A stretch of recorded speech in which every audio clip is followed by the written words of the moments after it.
Hello, everybody, and welcome to an extra edition of the Blood Red podcast today, brought to you by the Liverpool Echo. I'm your host, Theo Squires, and it's a Premier League fixtures release day special. The Reds are opening the campaign at home to AFC Bournemouth on Friday, the 15th of August. And joining me to weigh up the fixture list, we have our chief LFC writer, Ian Doyle. How are you, Doyley? I'm okay. Why are you doing the high voice thing I'm again? trying not to. I really try not need to. to concentrate more on just lowering the tone and slowing things down a little bit. Anyway. How are you? A bit tired this morning? Have to be up early, don't we, to get in for the fixtures? Yeah, I was surprised by how much traffic there was, to be honest. It was weird. Very weird. Anyway. Before we get down to the nitty-gritty, our usual bit of housekeeping, shout out to our sponsors. As you will know by now, if you've been following the podcast in the last few episodes, NordVPN have a new app out. It's called Saily. It's an eSIM service app. And it basically means you can use your phone abroad. Now, we're not in the EU anymore. It's a bit hard with the data roaming. But they give you all these data plans in over 200 destinations, so you can always be connected, be online wherever you are in the world. You can download Saily in your app store and use our code BLOODRED at checkout to get an exclusive 15% off your first purchase. Gorsty will be using that in Japan and Hong Kong in pre-season. I'm sure we might be having a look as well. We've got some holidays booked because you're about to go on your usual 2-3 week Doyle-cation, aren't you? Doyle-cation? That's what Joe called it when you went on the other day. Yeah. So yeah, it is worth getting on board and having a look at that. We've got all the information and the full details in the episode descriptions box, so check that out. We are also live on YouTube, so send in your fixtures-related thoughts, questions and comments. You can save your transfers ones for later in the week. We will be back tomorrow for your usual end-of-week episode of Blood Red, so we'll save all the Florian Wirtz chatter for that. But now the housekeeping's out of the way, Doyley. Fixtures are out. What are your initial thoughts on Liverpool's schedule? Well, you know what's coming. Liverpool play everybody. Yeah, no, it doesn't really work like that. I mean, that's the great myth, actually. That is, I said this the other day. The great myth is that people who just say, "Oh, they play each other home and away," this, that, and the other. It doesn't really matter what order you play them, but of course it does. It made a massive difference last season for Liverpool because they had, with the exception, obviously, I think United away, which ended up being one of their best performances of the season. They're quite a nice start, which when you're a new manager like Arne Slot that's the best thing you could possibly have. They ended up getting the momentum from those early games, and it carried them all the way through towards the end of the season. Because those last 4 games were actually quite tough. It was Arsenal at home. Sorry, Chelsea away, Arsenal at home, Brighton away, Crystal Palace at home. Crystal Palace FA. Well, we didn't think we were going to win the FA Cup, but you have to have a look at their ownership and multi-club ownership. I don't think they thought they were going to win the FA Cup either. That's a different story entirely. But we have a look at this season coming now because it is now the great switch. Last season is last season. This season is this season when the fixtures come out. Liverpool kind of in the same boat again with the last 4 games, aren't they? Yeah, they've got tough games, but this time around they've actually got quite a tough opening. I know they start at home against Bournemouth. That's on the Friday night, so it's the first game of the entire Premier League season. I think it's the last time that happened for Liverpool was Norwich, wasn't it? 2019-20 when they went on to win the league. Last time they were at home in front of fans. Yes, because it was Leeds the following year and there was nobody there. 4-3 that game, wasn't it? Yeah. So it's not. None of the games are easy, but that's quite a nice game to play because they do have a very good record at home against Bournemouth. But after that, I think they got Newcastle away the next game. Then it's Arsenal at home. I know they've got Everton and Manchester United, and amongst them they're both at home quite early on, and then they got Chelsea away and Burnley away, and who's the other away? Crystal Palace away. Crystal Palace, yeah. So that's not easy. That's not easy, and I know we'll go on about the other teams in a bit, and we'll look at them. But that's a lot. It could have been easier for Liverpool. I mean, as with all things, it could have been a bit more difficult. But that's not straightforward. And as opposed to last season to this season, they're going to have a lot of. At least 3 new players, you'd think. You could possibly have more depending on how the squad rebuild goes. So it's not going to be straightforward for them. And they're obviously now the team to beat as well. And that is, I know they became the team to beat halfway through last season, but from the start of a season, it makes a massive difference because there's always that little bit more pressure. There's always more expectation. And that's the one thing that Liverpool didn't really have. I know they finished third the previous season, but I don't think anyone expected them to be challenging for the title the way that they did, and certainly not go on and win it. So there is more of an expectation this time around. And I think when you've got tough games, such as such as Burnley away, for example, is always a tough place to go. It was only 1-0 last time. Oh no, that was the Christmassy one, wasn't it? 2-0 it was. 2-0 they scored. Yeah, it was 1-0 the time before when they just come back from AFCON. Yeah, Fabinho scored, didn't he? So those are going to be tricky games. I mean, what was it, 8-9 years ago when Liverpool beat Arsenal 4-3 away, then went and lost to Burnley. But that's a long time ago. But this time around, it's one of those things. It's like, when's best to play a promoted team? I think Liverpool, they found that they play a lot of promoted teams on the first day of the season. They got a reasonable record. But overall, I think if you look at Liverpool's fixtures for those first 8, that's going to be hard. And I would expect Liverpool to be reasonably high up the table, but I wouldn't be surprised if they're not top. Producer Ian, are you able to press a button so the fixtures come up on our screen or not?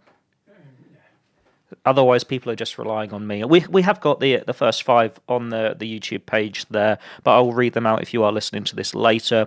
So we've got Bournemouth at home, Newcastle United away, Arsenal at home, Burnley away, and Everton at home, as Doyley's just referenced there. And the ones for me that stand out, yes, you've got a Merseyside derby, but it is those back-to-back games against Newcastle and Arsenal.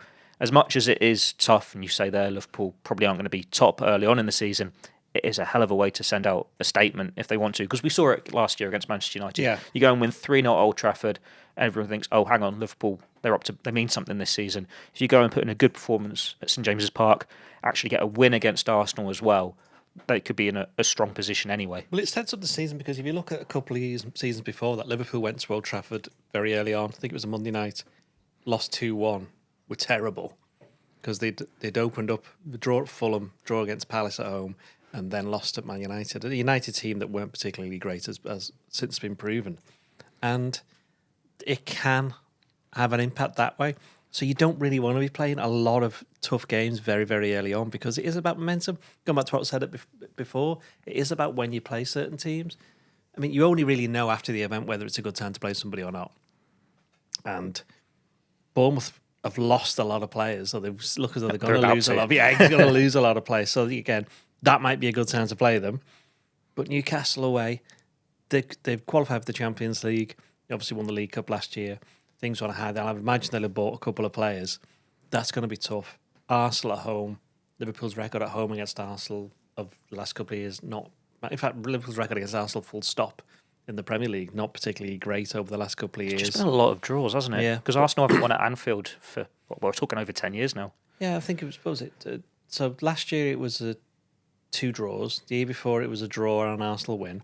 22-23, it was a draw and an Arsenal win. So there's 6 games, at least, since Liverpool have won. 21-22, Liverpool won 2-0 and 4-0, I think. And then you got the cup game, didn't you, a couple of years ago? Yeah, there was the cup game. I'm just talking about the league in that sense. But so that's not going to be easy.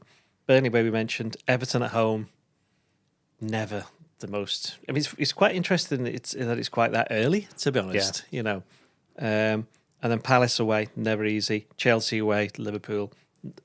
Overall, they've actually not a bad record at Chelsea, but the last couple of years they've got a draw and a defeat, and a draw before that as well. And then United at home, which, as we know, that can kind of go either way. Doesn't matter what shape United are in, they always tend to turn up for that one. So you could go through a lot of these games and say the same thing. I know I'm not being daft in that respect, but you could have played. Look at last season; they played Ipswich away, Brentford at home, then it was United away. Forest at home, no one thought was going to be difficult, but it ended up being difficult. I think they had Palace away in that spell as well. They certainly had Bournemouth at home, so they were able to get going until I think last year they had that spell in October, didn't they? Where suddenly they played a lot of difficult games, but they'd got the momentum from them. The momentum that goes back again, what I was saying before. So Liverpool are going to have to hit the ground running this year because they've got those 2 tough games, and if they aren't, then you look at those games, Everton at home, Man United at home, Chelsea away, and you think they suddenly look a lot more difficult.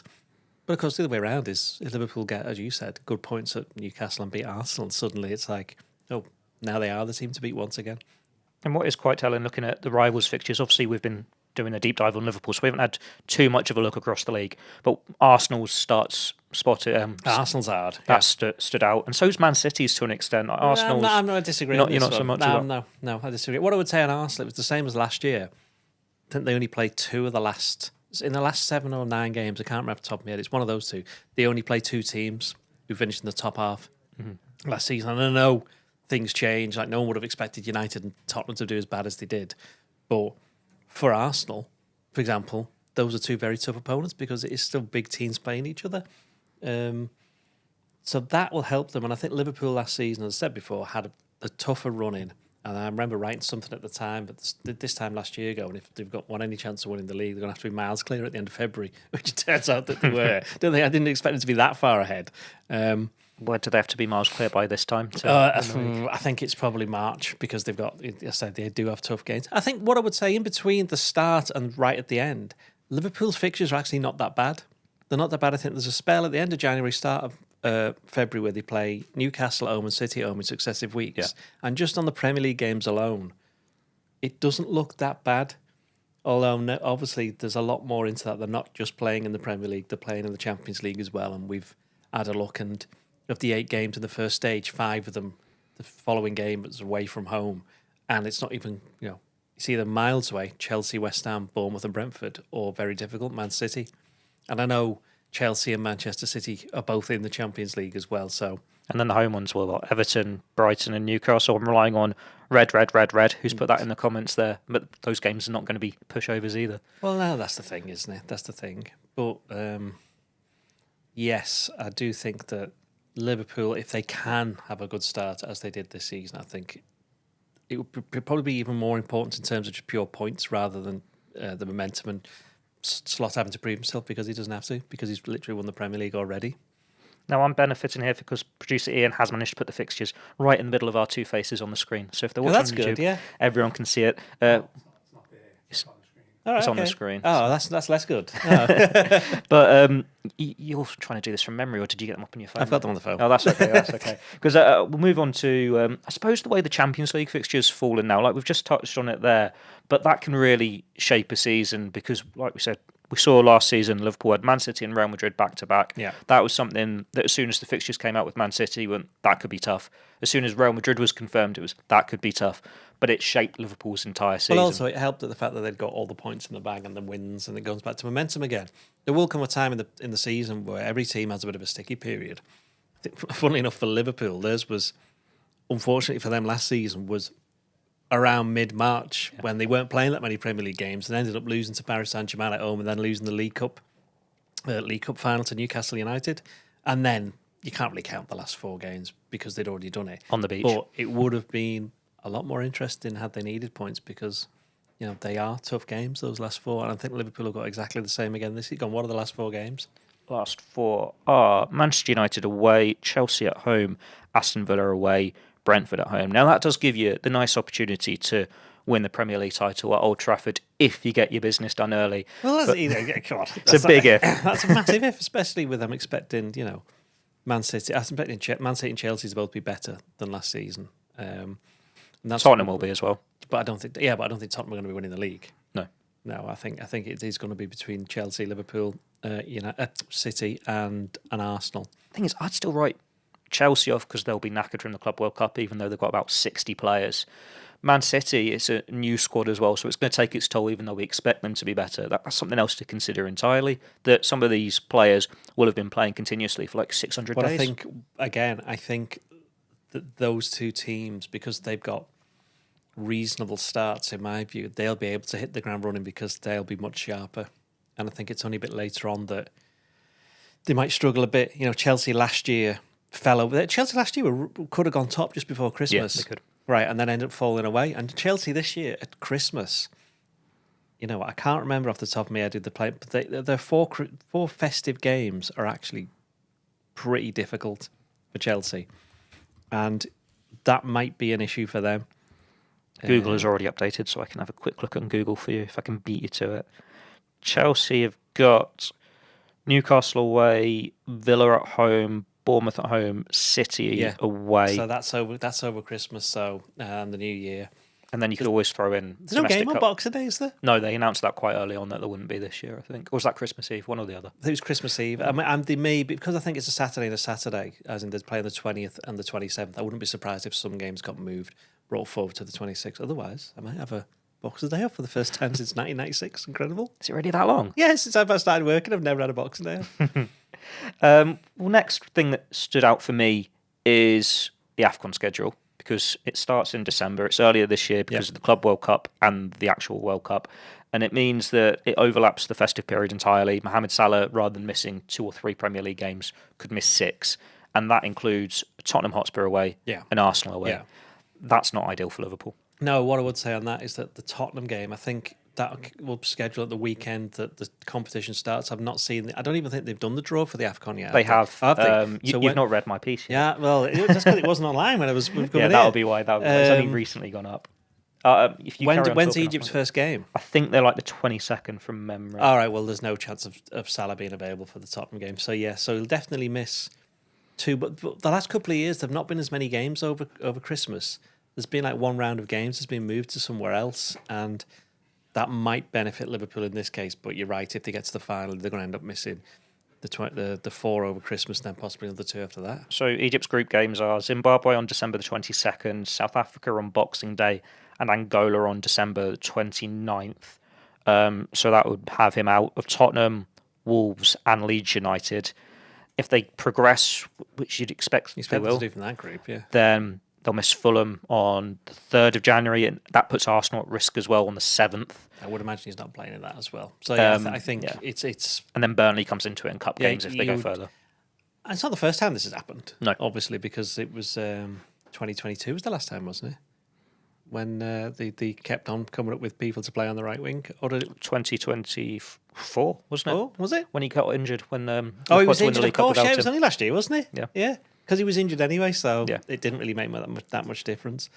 But Liverpool found a way both times. And now they've brought in Frimpong, partly so they can have at least a bit of extra cover for that position, rather than, not so much fudging it, but they've had Gakpo on the right, didn't they? They had Diaz on the right. Jota's done it. Minamino's done it. Kay Gordon played Alex Oxlade-Chamberlain as well, so they've all had a go, and they kind of got the way through it. So.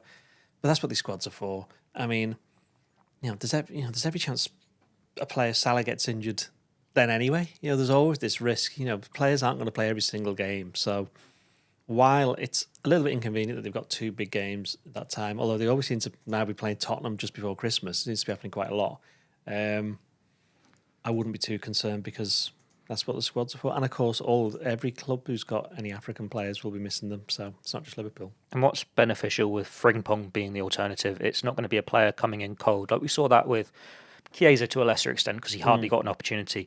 But it's so hard for a player when you're suddenly thrown in the deep end to replace Salah when you've only been having a couple of sub appearances. Well, the thing is that's so far down the road, isn't it? It'll have played about 20, 23 games in all competitions by then. So I think... shouldn't really look at that too much in terms of who's going to replace him, but more that he's definitely going to be missing these games. We'll do some key dates now. I think some of them have already come up, such as the home derby. But we've got...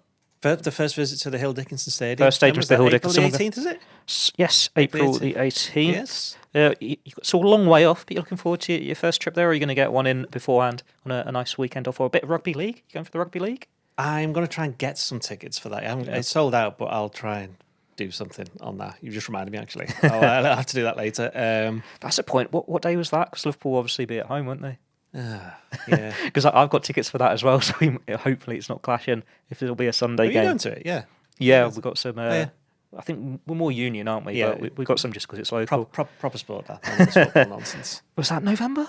November, yeah. Okay, yeah. We'll find out after this podcast which game that clashes with. But yeah, Everton to look forward to in April. Man City's the 8th of November. It's November and February, isn't it? Man City. The Etihad. Yeah. And 7th of February at Anfield.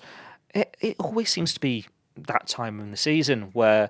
Like it was last year, it was the same, wasn't it? Liverpool had them end of October going into November. December the 1st, wasn't it, I think? Yes, it was, November into December. And then they had them in February as well. But they're good times to face them because you've built up your momentum going into the festive period. You're not too knackered, and then it's not decisive. It's not a 6-pointer in terms of it's not in the running. You can get those points on the board early. But that's kind of why Liverpool... Are they playing Arsenal really late? No, it's not. It's not Arsenal, is it? I think Arsenal playing City quite late on, aren't they? I think that's right. I mean, as I said, by then, there's very, very rarely 3 teams in the title mix. There's normally 2. Obviously, by this last season, there was just the one of them by the last 4 games. City Arsenal's the same weekend as the Merseyside derbies. Oh, right. So it's still a little bit off. I do think that we've also got to bear in mind that all these games, certainly the first ones, are going to get changed. Television has picked Liverpool, Bournemouth, Sky showing that one on the Friday. And after that, I think it'll be in the next couple of days that they'll do the first raft of fixtures, which I think take it through to September. I think is the what? Sorry, the first week of July. So that's 2 weeks, isn't it? Yeah. And we also need to find out when they're playing the Community Shield.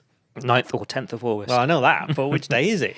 So I would imagine it. Given the fact that Liverpool are playing a double-header friendly on the Monday, I wouldn't against Bilbao. Bilbao, that's the one. But now that the Bournemouth game's on the Friday, wouldn't it make sense to have the Community Shield on the Saturday? It would, but then why would you play the friendly on the Monday? So I think it's the Monday before, isn't it? Yeah, I think they wouldn't mind it playing on the Sunday. And also, Community Shield is basically a glorified friendly. Let's be perfectly honest about this. If Liverpool hadn't qualified for that, they would be playing a friendly on that weekend. So, I mean, yeah, it's just a matter of just seeing what happens there. But, it's a chance for a lot of fans to see these new players. We know Frimpong's coming. We know Wirtz will eventually, when he gets off his holidays and comes and does his medical, he'll be there. We're pretty sure Kirkes is going to I wonder what reception he'll get from the Bournemouth Well, fans. this is the thing, isn't it? Yeah. I would imagine a good one. She's been talking about going to Liverpool for months now. Well, yeah, true. And there could be some more signings, as we just mentioned before. So, interesting times. But, as I say, Liverpool's... You can't really look beyond the first 6 or 8 games. And I think Liverpool's start, not easy, but it will tell us an awful lot about where the team's heading, because it is a different team and it will be a different team. Is there anything else that jumped out to you from the fixture list? I know you mentioned you're not looking forward to January. Oh, January again. Was it a lot of... Was it Fulham away, Arsenal away, Bournemouth away? Yes. Yes. So a lot of London-y trips. I mean, Arsenal's midweek as well. Yeah, I think they play Sunderland, home and away, both in midweek. Yeah. So again, the one thing that slightly annoys me is FA Cup's a little bit later, isn't it? January the 10th, I think it is, the third round. But they've always had a blank round of games for the 4th round, but they've still got it again for the 5th round, and don't know. That just always annoys me a little bit. But for the quarterfinals as well, I think. Is it? Yeah. Oh, it was this time, wasn't it? Of course it was, yeah. It's only the semi-finals where one of your fixtures would have to move. So there's a lot of games. I mean, Liverpool obviously got the 8 in the Champions League. They got the League Cup as well, and the FA Cup doesn't get going until January. So there's plenty to be playing for. Well, yeah, I went through the fixture list earlier and put in all the cup games just to see how it looks, and it looks like lots of zeros on the end of a check or something, where it all just merges into one. You can't quite read it. Have we got any questions? We have got a couple. One from Paul Lee. Do any of the panel have a favourite fixture? His is Arsenal at Anfield. The last one, because that means the season's finished. Whoever they're playing. Favourite fixture? That's an interesting question. Now, you know what I was going to say? Chelsea away would normally be mine because the food was so good at Chelsea, but the press food... Didn't you say you might be missing it this year? No, might be missing it this year, but Chelsea away, the food wasn't as good this time, so I felt a little bit let down, I think. So I think Tottenham's is the best one, so I'd say Tottenham away. I like going to Tottenham, and obviously Liverpool have got a fairly decent record there. It'll be Christmas grub as well, because it's the last game before Christmas again. Tottenham is good. I do like Tottenham's ground, and I like the setup, and I like the fact that Liverpool normally win there as well. It was a great day there last year as well. I'm looking forward to Tottenham away. I'm missing Arsenal at home though. We've got a couple already missing. I mean, to be fair, I've been looking forward to going to Everton. Yeah, that'll be a good. That'd be good. I'm not sure how many people they'll let in for that though. I could imagine that I won't be successful for that one. Well, they got a new press box. They got no excuse now, have they? New stadium. Bigger. Yeah, it's bigger. Well, so they should be able to. Plenty of time to find out as the well. Legends. Is there any other? And me. I think other people are just agreeing with us, or we've covered them. So red. I've already brought him up once. Was saying about the plan for replacing Salah. Now we've mentioned Frimpong there. Yeah. But was there any other alternative you could look at? Like they've got Diaz there, they've got Gakpo there. Would you rather have a more offensive player in that front three, or is Frimpong all right? You could have Conor Bradley, couldn't you? If you play Frimpong at right back or Gomez at right back or whatever. But then you're just doing stuff just for the sake of it. Sometimes it's the most obvious answer is the correct answer, and that's what that would be. Anonymous Honey Badger says Manu away is... Sorry, what's his name? Anonymous Honey Badger. Okay. Honey Badger. Yeah. So like Daniel Ricciardo, the honey badger. All right, continue. Manu away is guard of honour material. That's what. You're not getting into that yet, are you? No, I'm not getting into that. It's just 2nd of May, Manchester United away. They literally won. I know they've won it twice in 5 years, but it's twice in 35. Let's just.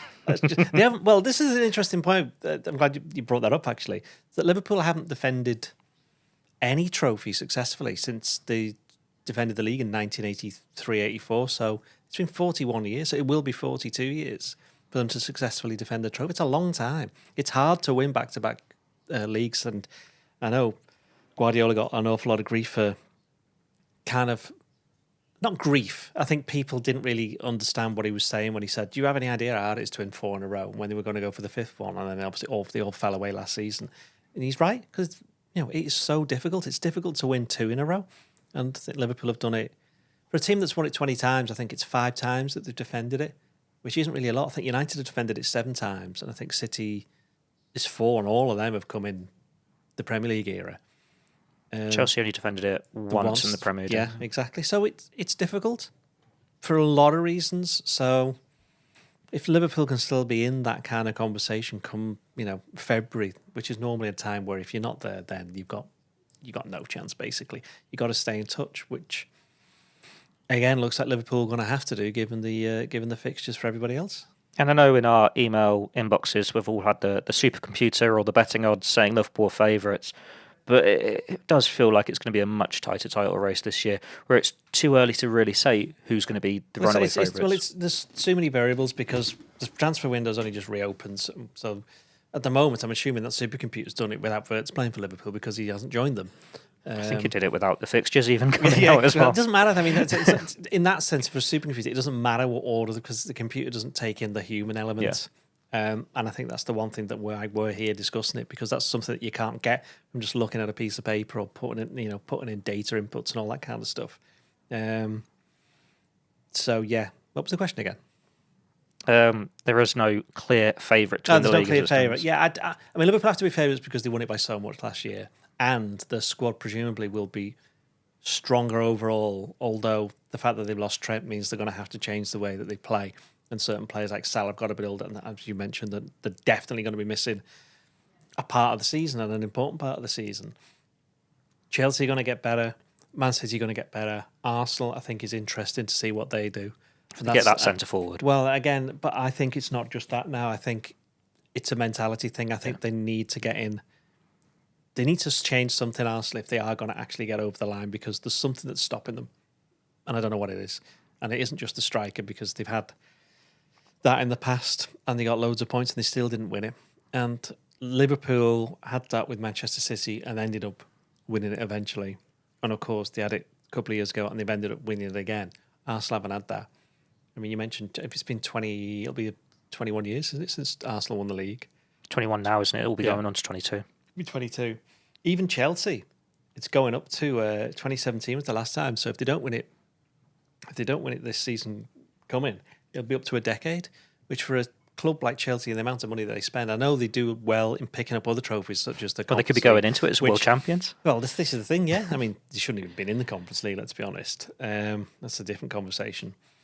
But I think it is going to be a lot closer, and that's why getting a decent start, if Liverpool can repeat what they did last year against tougher opposition, they will be very, very strong favourites, because I would imagine they were only going to get better that the season's going along.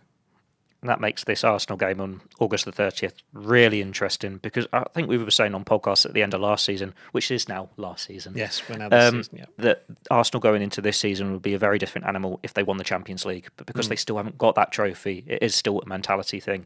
We mentioned they haven't won at Anfield since, I think it's 2011, 2012.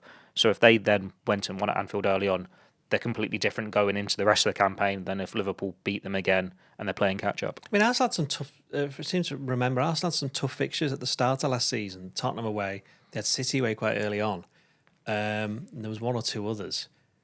But they did well in those games, but it was in the other games where they were dropping daft points. Like West Ham, yeah. Brighton. Bournemouth. Yeah. They had a lot of red cards as well, didn't they? Yeah, so the reason Arsenal weren't able to properly challenge last year is because they started so poorly, and that's one thing they'll be looking to address. They have got a tough start, but at least this time, if they don't make a brilliant start, it'd be a lot more understandable because of the fixture that they've got. So they're kind of, in that sense, I wouldn't say dark horses or they got nothing to lose, but I think if they can get, they'd be a danger if they get a good start, because then they'd have the momentum as we were talking about, and they'd know they'd have a run of fixtures that you'd look at them and go, well, they're easily going to win all of those. So are they your favourites yet, or are you waiting until September to make that declaration? No, what I would say is that if Arsenal and Chelsea don't win, I've said this before, if they don't win the league or the Premier League, both the managers will go.